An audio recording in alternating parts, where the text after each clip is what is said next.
With some politics, and Dr. Edward Mahama has been elected the flag bearer of the People's National Convention at a Congress organized in the Upper West region over the weekend. Well, Dr. Mahama polled 492 votes, 66 more than his closest contender and immediate past flag bearer of the party, Hassan Ayariga. The victory did not come without a fight for the medical doctor who had his strings of presidential victories truncated in the last elections.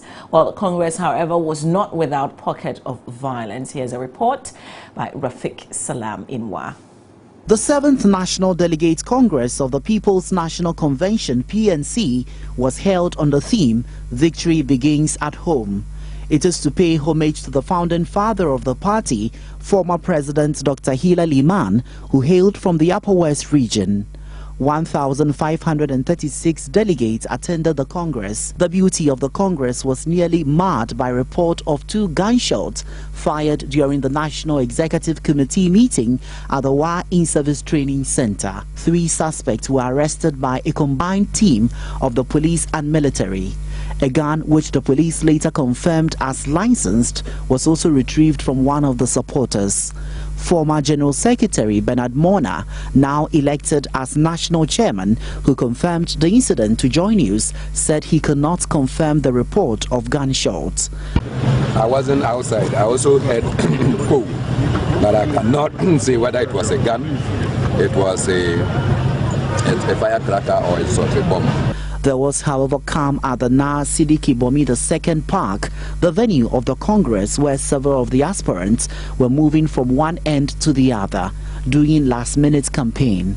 Upper West Regional Chairman of the People's National Convention, Nuhu Said, in his welcome address, called on supporters of the Nkrumah tradition to unite to achieve total victory in 2016. The Nkrumahist parties must keep a keen eye on the attempts by the Matimeho and the Ethiopians to balkanize Ghana. They must fight ruthlessly and relentlessly to break down all the artificial barriers created in the crisscross decision, not only on the land surface of Upper West or Ghana, but also as a material life of our people. General Secretary of the party, Bernard Mona, who also doubles as the national chairmanship aspirant, stated the PNC is poised to win in the 2016 election based on the poor record of the governing National Democratic Congress. Let the NDC be aware that if they had any doubt that it is the turn of the PNC, they should check the level of poverty that is confronting the people of Ghana. If they have any doubt that the PNC's turn has come, they should check that over the past 6 to 7 years, a regional hospital that has been started in the Upper West region has not even reached lentil level. If they doubt our commitment to torpedo them in 2016, they should look around and they can see that the people of Ghana are frustrated by bad and vulgar policies. After almost 5 hours of voting and counting, the results of the elections were declared by the EC Director of Election, Samuel Tete. Edward N. Mahama had 492 votes. Hassan Ayariga had 426 votes. Total valid votes in the ballot box adds up to 925. 665. Edward N. Mahama has therefore been elected.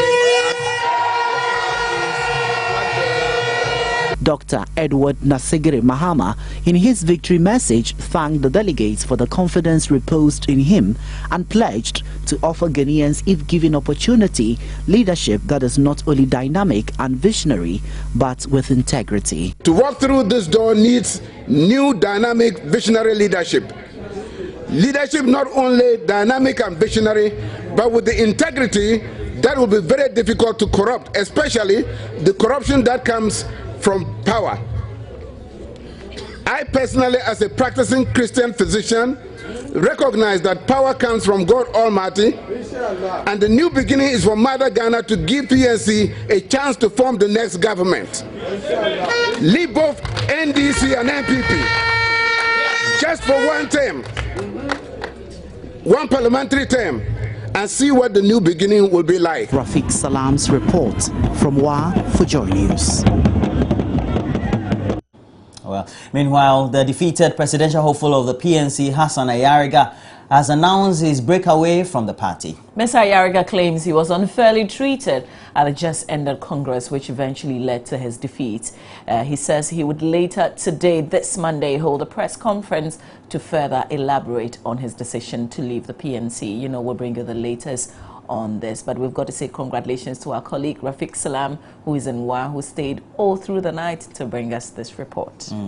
Now we have to move on to some of the subjects, and residents of Upper Weja in the Gan South municipality have had to deal with a number of challenges on a daily basis. The residents describe the deplorable nature of roads linking parts of their community as a nightmare which affects their social and economic lives. Like any other community, it is blessed with a number of basic social amenities such as roads, gutters, street light, but same cannot be said of Weja. The deplorable nature of the roads here remain a worry to residents who feel they've been cut out from the rest of Accra. They complain of the bad nature of the roads. Vehicles moving to and from adjoining communities leave thick fumes of dust in their trail, which hampers drivers' visibility and comes with serious health concerns to residents. The bad condition of the road does not only affect motorists, residents also complain of the poor drainage system, which results in constant flooding after downpour. The residents share their terrible experiences whenever they ply these routes.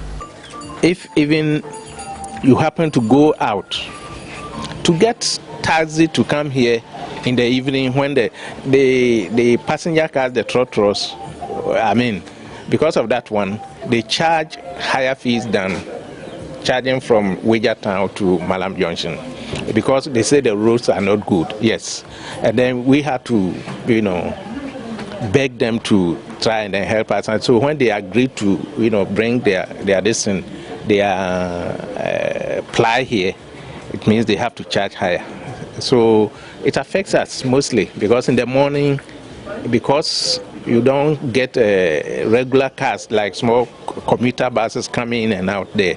Most people have to walk down to Weja Town before they'll be able to get the transport go back. Or because of the charges, most people also want to walk down there so that they can get straight car instead of paying from here to Malam Junction before they get to the other area. Okay. So it's not easy, but we are managing. You can see a single lane road here that leads to Malam, you see. And according to Ghana Water, it isn't a road because there are pipelines under it. So the construction will be very difficult, according to Ghana Water. So we need a good expert for demarcation. I think that would be the best way. Because anytime it rains and you are at Malam or you are not at the house, it's very difficult to get even a taxi dropping to your house. Though motorists detest the nature of the road, for them, it is the only convenient and alternative route to Bawi and Malam and adjoining communities. A further tour of the area also revealed how the operations of the Weja treatment plant was having a toll on the residents. People who live around the Upper Weja complain of how waste chemicals used for water treatment are poorly discharged through their homes. The water discharged from the treatment plant flows through our homes.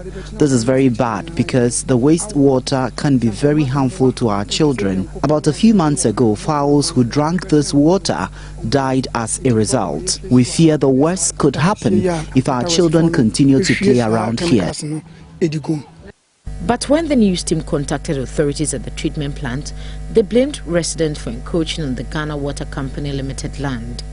They said that is the only way they can discharge residue from the plant, since that area has not been earmarked as a residential area. Ghanaian entrepreneurs are calling on government to support local businesses by engaging them in more public-private partnerships. Well, speaking on the sidelines of the annual Thanksgiving service of waste management company Zoom Lion Ghana Limited, Chief Executive Officer Joseph Siao Ejapon said the time has come for government to pay a lot more attention to indigenous companies in its public-private partnership arrangements if the country is serious about getting value for money.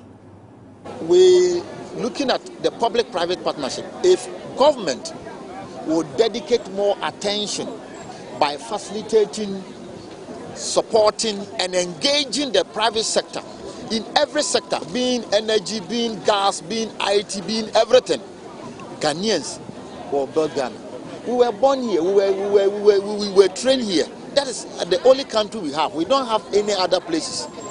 Others may have, but we don't have. I don't have a dual citizenship. This is where I live. So anything that we yearn to do, we want to do it that we live here. So Ghanaians need to be empowered, need to be encouraged. And you can see that from the ministers and the chief of staff and the people that will join here. I emphasize that the media have been so very helpful. Everyone has been helpful that they promote the local. What we want to plead with them is that let all embrace Ghanaian entrepreneurs. Ghanaian businesses must be cherished and motivated to do well, because it is only Ghanaians that can build Ghana. And that's the Chief Executive of Zoom Lion Ghana, Dr. Siao Ejapon. But already the company has promised to freely distribute some 2 million waste bins to households in the country in the coming year to help improve sanitation. All right, we'll keep our eyes on that. Let's move on now. Chiavi, located in the whole municipality, has been recording some high figures of school dropouts at the basic level over the years. And this trend has been attributed to poverty. So far, about 70% of parents of dropouts in the area are extremely poor, with annual income less than 500 Ghana cedis. Joy News' Fred Kwame Sari visited the community and has filed the next report. Ziavi has a population of over 2,000, with a greater margin of the residents engaging in farming, while others are artisans. Very few of the residents are gainfully employed in corporate institutions. A recent occurrence of poor harvest has affected this community too, which farmers say has taken a heavy toll on their families, leading to some of their children dropping out of school. School dropouts have been on the ascendancy year after year in Ziavi, with girls more affected. After dropping out of school, some decide to learn a vocation, while others migrate to the urban areas for greener pastures. Jennifer Dra is one of such dropouts at the basic level. All her 6 siblings have also not made it beyond basic school education, a situation one may say is a norm in this community due to poverty.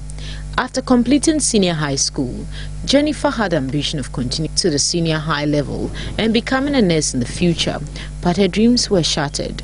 According to her, she broke down in tears when her parents disclosed that they could no longer afford to finance a second cycle education and advised her to get trained in a vocation. She said after giving it a thorough thinking, she decided to go for the training, which she believes will at least help her earn a living. Her mother, Mary Aglogu, explained that the farming business is not as lucrative as it used to be, hence her income level has drastically reduced. She added that it has become challenging for her to fend for her children with a very little income drawing in. Joy News caught up with the paramount chief of the area, Togbi Kweku Ayim, who affirmed that the low income of parents is a major factor in the increasing number of dropouts in Ziavi. He added that the fallen standard of education nationwide has also had an adverse effect on schools in the community as well. However, he encouraged parents to venture into trading or related fields to increase their profit margin to be able to afford their award school fees. Parents who can afford, few of them are trying to send their children to high schools of learning. See, so I'm just appealing the government and all philanthropists, Senior High Technical School, which is only one and a half years old, because we have only 2 classes, the first year and the second year. So we want anybody who can assist to give us his or her lending hand that the school can develop. Secondly, our social activities like a group of young girls and boys who entertain us during festival, and then funeral and celebrations. So we want people to support, because yes, they are young, they have to develop that talent to enter into entertainment arena. Nonetheless, considering the increasing trend of school dropouts, the chief and people of Ziavi decided to raise funds to build a community senior high school. A festival was institutionalized to that effect, Dututu Dosa, to serve as a platform to raise funds. Monies accrued from previous celebrations have since been channeled towards the construction of the school, with residents providing communal labor. A resident, David Nogbe, told Joy News why the community did not wait for the government to establish a second cycle institution for them. Government cannot do all. You are a government, myself, I'm a government. I am in government. What can government do if we don't join hands together? What can the government do? When we mention government, we don't talk of the President of the Republic of Ghana. We don't talk of the sitting government. We need to come together to build our community. Other than that, the government alone cannot do it. Speaking at this year's festival, Thogwi Kweku Ayim, who was perturbed about the school dropout phenomenon, noted that it has become necessary to construct a second cycle school in the community since basic school dropout rate is becoming alarming. He however pleaded with government to help complete construction and finishing of the school and also equip it with requisite teaching and learning materials such as library and science laboratory. About 130,000 was raised during this year's festival, which will be channeled towards the completion of the 12-unit 2-story building. Residents are hopeful that when construction works on the school is completed, their children will have easy access to second cycle education, which will also cost them less. Fred Kwame Asari's report for Joy News.